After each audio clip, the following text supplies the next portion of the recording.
예, 오늘 추수감사주일입니다. 해피 땡스기빙.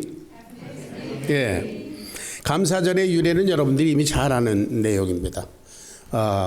영국의 그 청교도들이 그 영국 교회의 국교회, 국가교회의 박해를 피해서 신앙의 자유를 위해서 이제 뭐 메이플라워 호를 타고 이렇게 저 플리모스, 마사추세츠 거기에 도착했다 그랬습니다. 101명이었다고 합니다. 그런데 추위와 굶주림과 그리고 여러 가지 환경적인 어려움 때문에 1년이 지났을 때 반이 다 죽었다고 하지요. 그래서 남은 사람들이 1년 동안에 수확했던 뭐 감자, 옥수수 이런 걸 가지고 그리고 와일드 터키, 오늘 우리가 터키를 먹을 텐데 와일드 터키를 잡아서 이렇게 셀리브레이션 하면서 하나님께 감사의 제단을 쌓았다. 뭐 그러는 여러분 잘 아는 내용입니다. 그런데 그 사람들 사실 영국으로부터 여기 온 이민자들입니다. 예. 저와 여러분은 오늘날 이민자로서 그들의 희생 위에서 신앙생활을 하는데 우리들은 얼마나 편안한가. 너무 편안해서 영적인 감수성을 잃어버리고 있는 것은 아닌가. 더 쉽게 말해서 우리는 신앙생활을 하면서 하나님을 섬긴다고 하지만 하나님 아버지께서 보실 때에 우리들은 이 본문에 나오는 탕자처럼 좀 제멋대로 살고 있는 것은 아닌가. 한번 오늘 말씀을 통해서 저와 여러분의 신앙을 그리고 하나님을 향한 우리의 자세를 한번 점검해 보기를 바랍니다. 지난 주일에 2주 전에 제가 이 말씀을 여러분들께 좀 드렸는데요. 오늘은 그 작은 아들 돌아온 탕자 그와 동시에 그의 형 큰아들에 대해서 생각해 보겠습니다. 제목은 탕자들의 이야기입니다. 아버지가 보실 때 결론적으로 말하면 집을 나가서 아버지 속을 푹푹 썩이는 그 아들도 탕자고 집에 있으면서 아버지의 심정을 조금도 모르고 그리고 아버지의 마음을 아프게 하는 그 사람도 탕자입니다. 자, 이 집을 나갔던 탕자 이제 완전 거지가 됐잖아요. 그래서 굶어 죽게 되자 아버지께 돌아옵니다. 뭐 아버지의 사랑, 아버지 뭐 그런 것 때문에 오는 게 아니라 돌아온 동기가 뭐예요? 굶어 죽게 생겼으니까. 아버지 집에는 일꾼들이라도 종들이라도 배불리 먹는데 난 여기서 굶어 죽게 생겼구나. 그래 밥을 찾아서 오는 겁니다. 자, 어떤 이유로 아버지를 찾든지 아버지는 그가 돌아왔다고 하는 사실 자체를 귀하게 여기는 것 같아요. 그런데 이 아들은 아버지의 심정을 모르니까 아버지가 어떻게 자기를 내쫓을지 어떻게 받아줄지 모르잖아요. 그러니까 지난주에 우리가 본 것처럼 아주 멋진 반성문을 하나 준비했잖아요. 아버지, 제가 아버지와 하늘과 아버지께 조유를 얻었사오니 이제는 아들이라 일컬음 받으면 감당치 못하겠나이다. 품꾼의 종의 하나로 보소서. 아주 아버지를 감동시킬 만한 그런 멋진 반성문을 써가지고 왔어요. 그런데 막상 집에 돌아오니까 어떻습니까? 20절을 보겠습니다. 본문 20절. 다 같이 시작. 이에 일어나서 아버지께로 돌아가니라. 아직도 거리가 먼데 아버지가 그를 보고 측은히 여겨 달려가 목을 안고 입을 맞추니.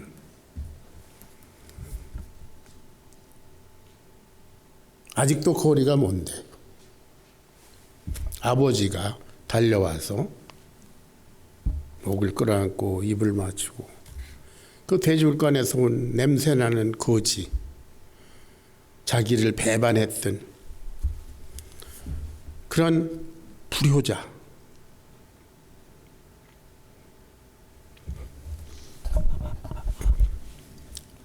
그리고 아버지는 종들에게 명령합니다. 이 작은 아들이 준비해온 대로 내가 하늘과 아버지께 죄를 얻었사오니 어쩌고 저쩌고 중얼중얼 하는데 아버지는 shut up. 그 듣지도 않고요.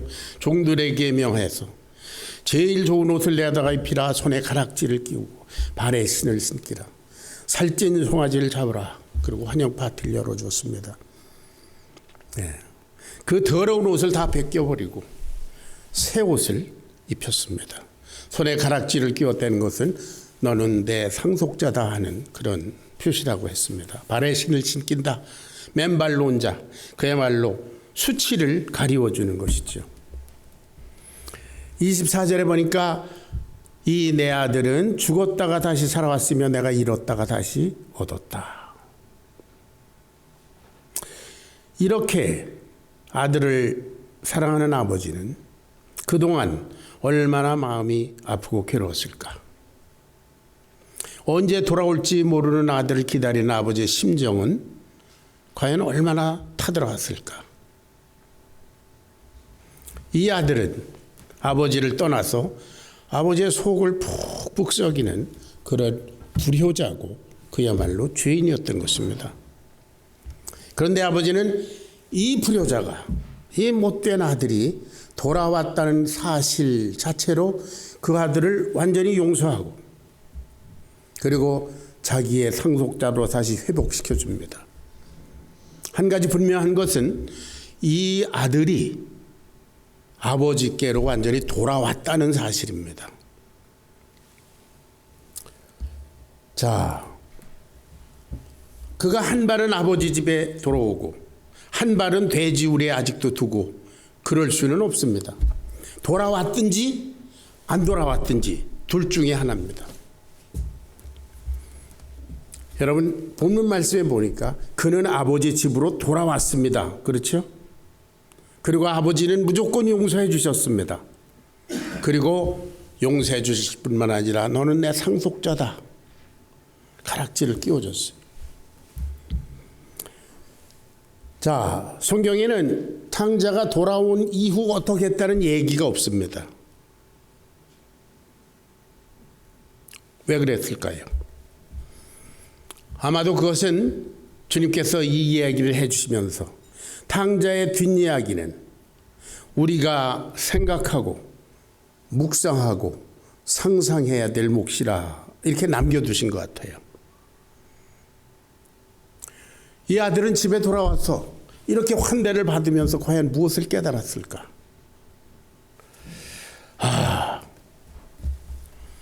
아버지가 나를 사랑하는구나. 아버지가 나를 귀하게 여기는구나. 그는 아마 아버지의 사랑으로 말미암아 새롭게 태어난 것 같아요. 아버지는 그를 변함없이 사랑하시고 그가 호랑방탕하고 있을 때도 아버지는 기다리셨고 그가 돼지울간에 있을 때도 그를 기다리셨고 그는 사랑받는 귀한 아들이었는데 그가 모르고 있었던 겁니다. 그래서 무조건적으로 용서받은 것이 얼마나 감사했겠어요. 더군다나 아버지는 너 돈 다 어쨌어? 죄과를 따지지 않았습니다. 책임을 묻지도 않았습니다. 이 아들은 어떻게 했을까요? 우리가 상상해 봅니다. 내가 이제는 아버지 뜻대로 살아야지. 그리고 그 남은 세계는 감사함으로 살았을 것이라고 우리는 쉽게 상상할 수 있습니다. 이 탕자의 이야기는 예수님께서 들려주신 패러블입니다. 예화입니다. 여러분 아시는 대로 아버지는 우리 하나님을 그리고 집을 나간 탕자는 하나님의 주권을 떠나서 멀리 가서 자기중심적으로 사는 세상 죄인들을 상징합니다. 그들이 어떤 이유로 돌아왔건 하나님께로 돌아오기만 하면 하나님은 무조건적으로 용서하시고 당신의 자녀 삼으시는 줄로 믿습니다. 뭐 병을 고치기 위해서 왔다든지 부자가 되기 위해서 왔다든지 아니면 뭐 더 이상 자기가 스스로 감당할 수 없어서 왔다든지 무슨 이유로 왔다든지 돌아오기만 하면 아버지의 사랑이, 하나님의 사랑이 그들을 새롭게 하시는 줄 믿습니다. 하나님은 그 모든 죄과를 저와 여러분이 정말 잘 아시는 대로 예수님의 십자가에서 다 해결하셨습니다. 여러분은 자기중심적인 삶을 포기하고 하나님께 돌아왔습니까? 혹시 한 발은 하나님께 있고 한 발은 세상에 있다는 그런 착각을 하지는 않습니까? 여러분, 이 아들에게서 볼 수 있는 것 같이, 그리고 저와 여러분의 신앙의 내용을 볼 때 반쯤 돌아오고 반쯤은 안 돌아오고 그런 건 없습니다. 하나님께 돌아왔느냐 아니면 아직도 세상에 있느냐 둘 중 하나입니다. 다시 말하면 예수님을 주로 영접해서 하나님의 자녀가 되었느냐 아니면 아직도 세상에서 마귀의 세력하에서 멸망을 향해서 가고 있느냐 둘 중에 하나예요. 중간지대는 없습니다. 아멘? 예. 이것이 분명해야 되리라 그렇게 생각합니다. 여러분이 아시는 그 요한복음 1장 12절 말씀 우리가 다 암송하잖아요. 너무나 귀한 말씀. 다 같이 시작. 영접하는 자 곧 그 이름을 믿는 자들에게는 하나님의 자녀된 권세를 주셨다. 요한복음 5장 24절.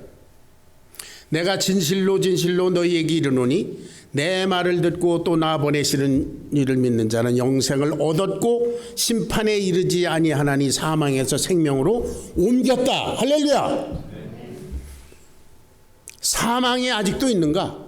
생명으로 완전히 옮겼는가? 둘 중에 하나입니다.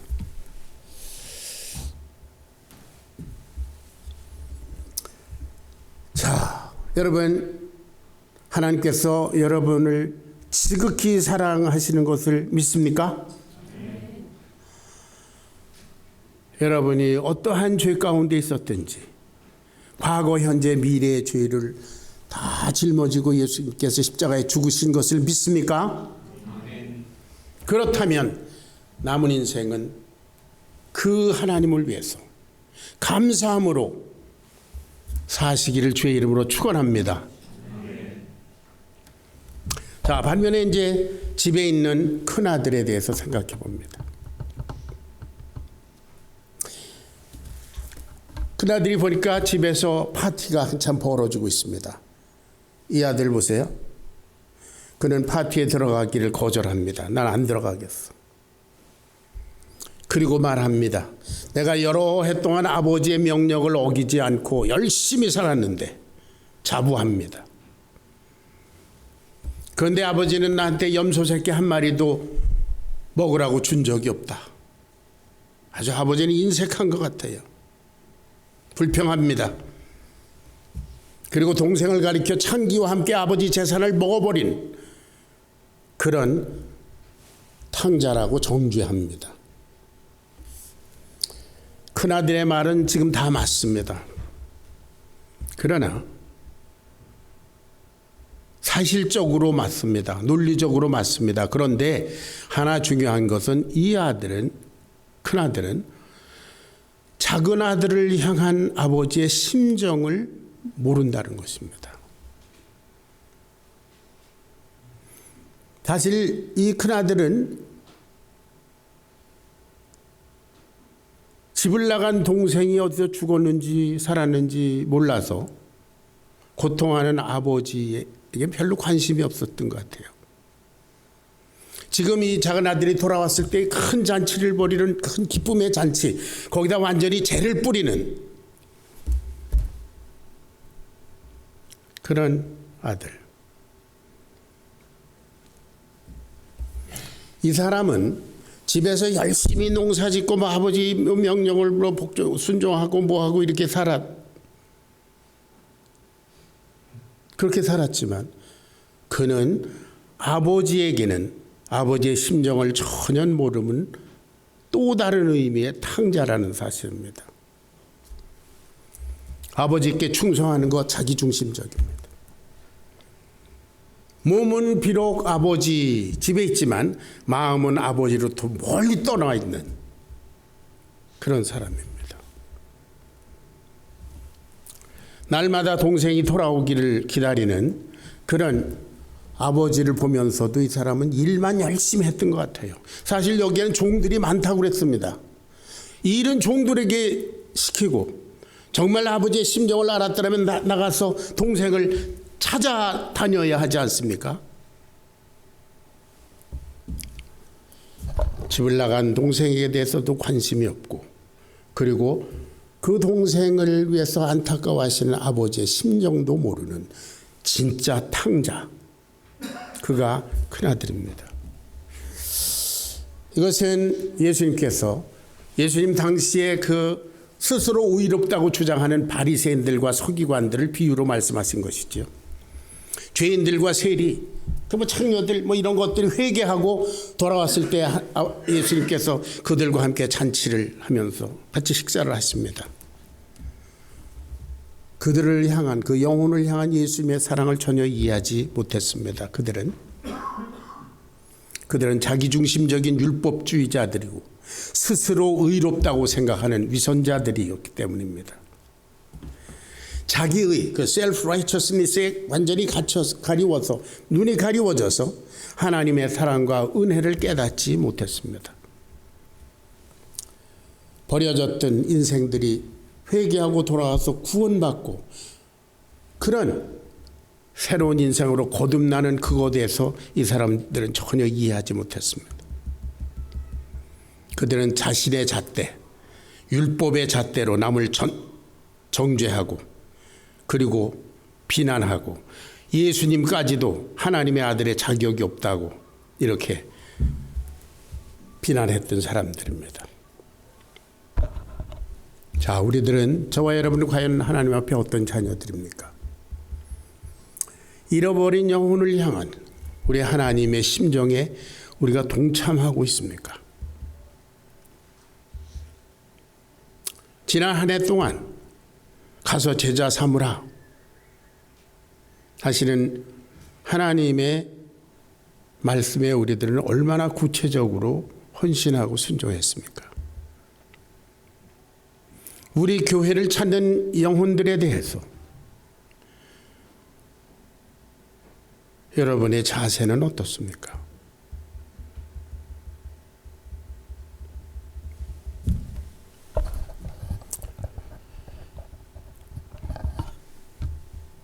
오늘 추수감사주의를 맞아서 주님께서 주신, 우리에게 감당할 수 없이 주신 그런 모든 축복들과 은혜들, 그것을 구체적으로 세어보고 정말 주님께 감사하면서 저와 여러분이 재헌신하는 그런 계기가 되기를 주의 이름으로 축원합니다.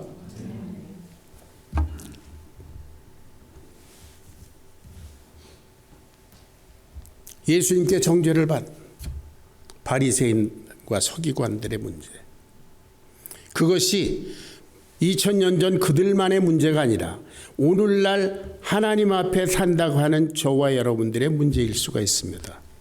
영혼에 관심이 없을 수도 있습니다. 하나님의 심정에 관심이 없을 수도 있습니다. 어떻게 우리 교회를 찾는 것, 새로운 영혼들에 대해서 별 관심이 없을 수도 있습니다.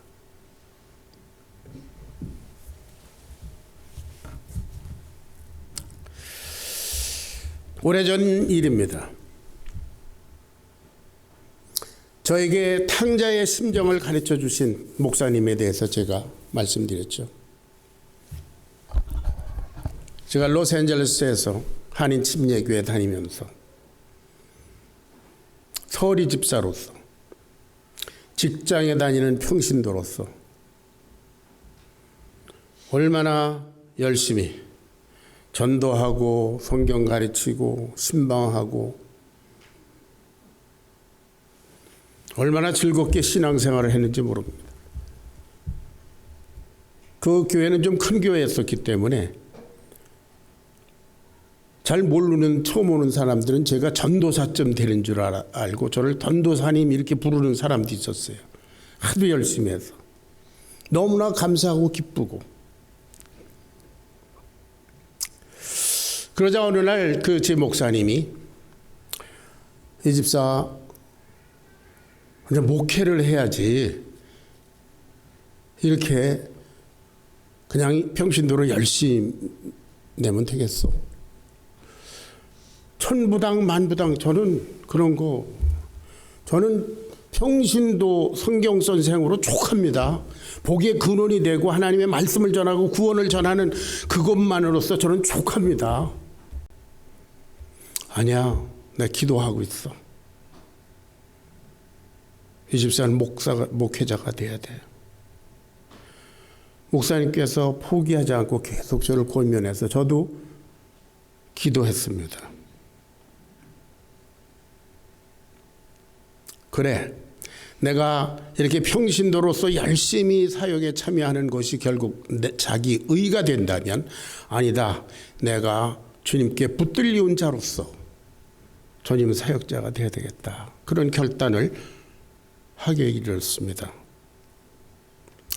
근데 저는 그때까지 교회 문전에, 신학교 문전에도 가본 적이 없는 평신도였습니다. 근데 우리 미국 남침예회는 사던 바프티스트 컨벤션에는 라이센스드 프리처라는 제도가 있습니다. 교회가 어떤 성도에게 이 사람은 목회자로서 준비가 되어 있는 사람이다 라고 교회가 인정하면 라이센스 프리처, 우리말로는 전도사쯤으로 번역될 수 있습니다. 그렇게 증서를 주면서 임명합니다. 서리 집사였다 갑자기 전도사가 됐어요. 그러고서 바로 삶을 다 정리해서 1982년 2월 14일에 몬트레이라고 하는 그 군부대가 있는 도시에서 개척 예배를 드렸습니다.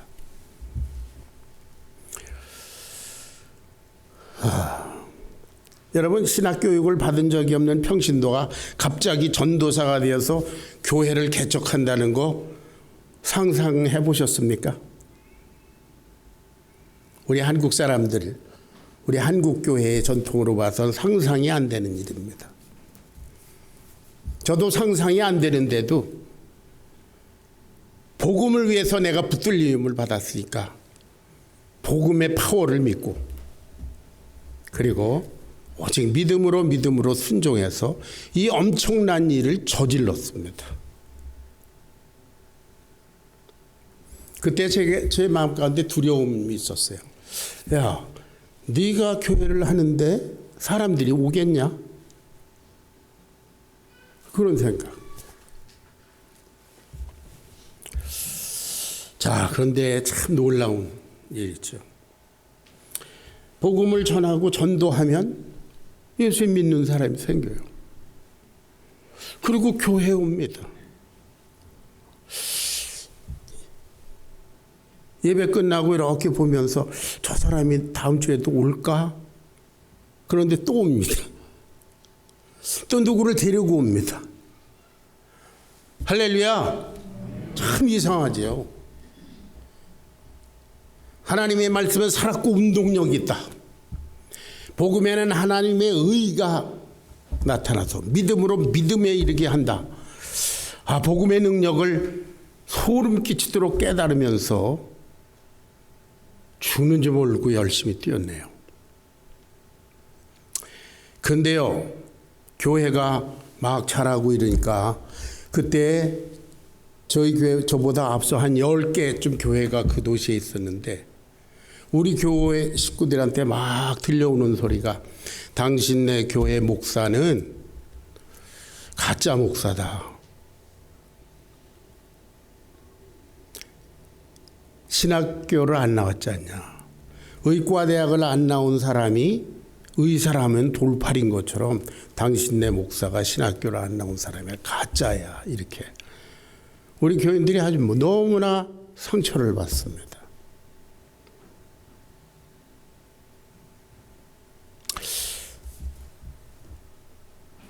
그리고 그 도시에 있는 그 교역자 회에 저를 불러주지도 끼워주지도 않습니다. 가짜 목사이기 때문에.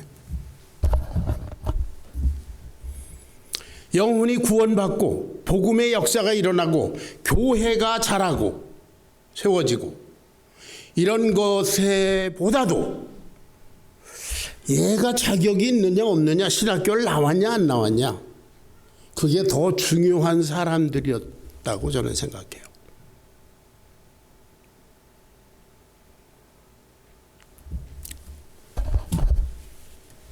그래서 저는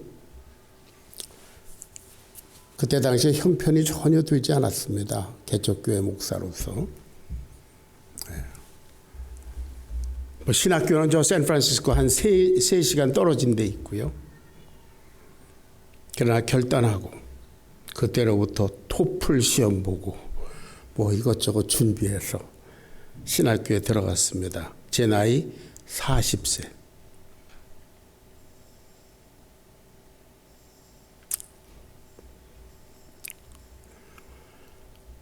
저는 화요일부터 금요일까지는 신학교에 가 있기 때문에 교회는 제 아내가, 지금은 이제 38, 39이 된 그 아들이 1살 땐가요, 6개월 땐가, 걔를 업고 신방 다니고 교회 일하고 수고 많았습니다. 제 아내. 지금 좀 놀아도 괜찮아요. 예. 오늘 벌써 70이 됐는데.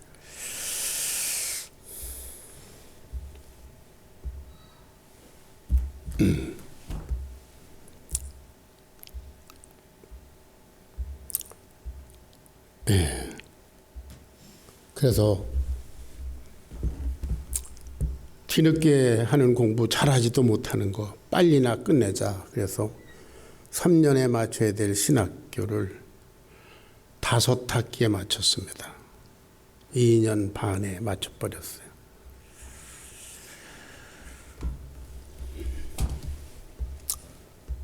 여러분, 이 모든 것, 육체적인 한계, 재정적인 한계, 환경적인 문제, 이 모든 것을 초월해서 역사하신 분이 하나님이신 줄로 믿습니다. 그래서 저는 어떤 어려움을 만나더라도 감사함으로 극복할 수 있습니다. 여러분, 우리가 살아가면서 어려움을 만납니다. 그런데 그 어려움이라는 것이 어느 정도입니까? 여러분, 제가 정의를 내려드린 적 있어요. 우리가 당하는 어려움이라는 것은 내가 죽는 길밖에 없다, 그렇게 생각할 정도여야 그게 어려움이에요.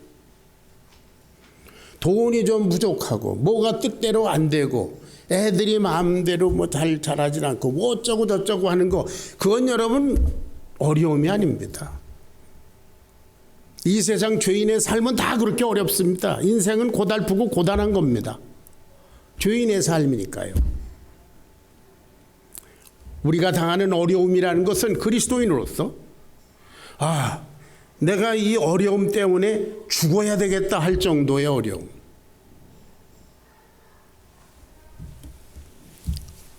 여러분, 그때에도 우리들은 죽었다가 다시 사신 부활의 권능으로 우리와 함께 하시는 주님이 계신 줄로 믿으시기를 바랍니다. 그래서 우리는 항상 감사합니다. 데살로니가전서 5장 16절부터 18절 말씀을 봅니다. 다 같이 시작. 항상 기뻐하라, 쉬지 말고 기도하라, 범사에 감사하라. 이는 그리스도 예수 안에서 너희를 향하신 하나님의 뜻이니라. 여러분, 범사에 감사하라. 모든 일에 감사하라.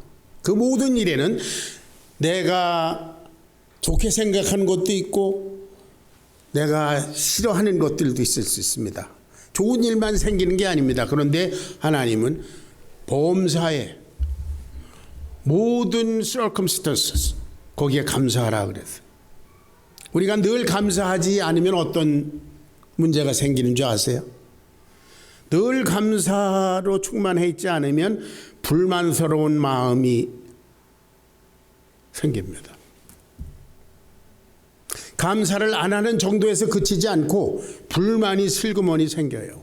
여기 큰아들처럼 내가 이렇게 죽도록 열심히 했는데 아버지는 염소 새끼 한 마리도 먹으라고 준 적이 없다. 불만이 슬그머니 생깁니다. 불만스러운 그런 마음으로 모든 것을 보면 모든 것이 다 불만스러워 보입니다. 여러분, 눈은 마음의 등불이라고 하지 않았습니까? 마음에 있는 것이 드러나게 마련입니다. 여러 번 말씀드렸지만 아담이 에덴 동산에서 동산 각종 나무의 실과는 내가 임의로 마음대로 freely 마음대로 먹어라. 그것에 감사하지 않고 선악과를 바라보니까 어떻게 불만족스러워서 결국 먹었어요. 죄를 저지르고 말았습니다. 여러분, 모든 일에 감사하시기를 주의 이름으로 축원합니다. 작은 일로부터 눈부신 햇살, 밤하늘의 별, 작은 잡초, 꽃 하나, 만나는 우리 사람들, 언제 또 만날지 모를 사람들, 감사하시기 바랍니다.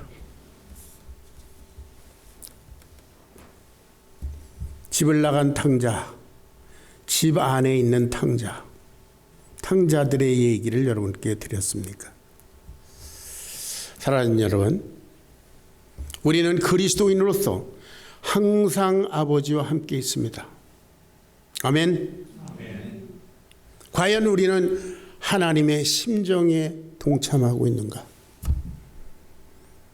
영원한 천국의 상속자로서 그야말로 합당한 삶을 살고 있는가? 늘 감사로 충만해서, 동시에 기쁨이 충만해서 하나님을 어떻게 하면 영광스럽게 해드릴까?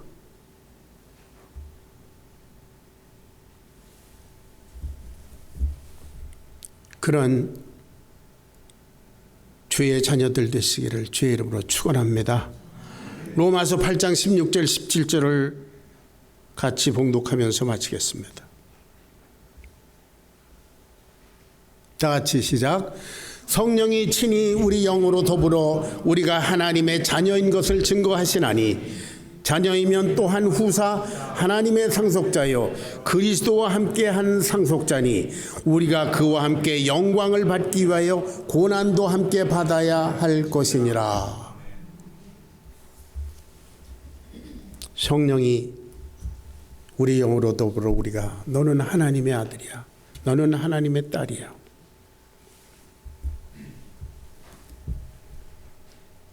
우리들은 하나님의 상속자들입니다. 기도하겠습니다. 사랑하신 아버지,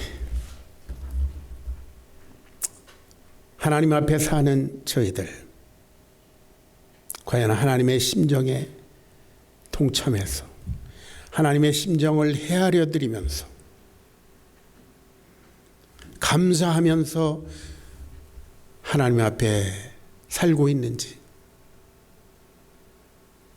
이 시간 이 추수감사주의를 맞이해서 하나님 앞에 사는 저희들의 자세를 객관적으로 정직하게 점검해보고 재헌신하는 계기가 되도록 하나님 도와주시옵소서. 저희들은 하나님의 상속자들입니다. 감사합니다. 저희들을 이와 같은 놀라운 반열에 세워주신 우리 하나님을 찬양합니다. 예수님의 귀하신 이름 받들어 간절히 기도하옵나이다. 아멘.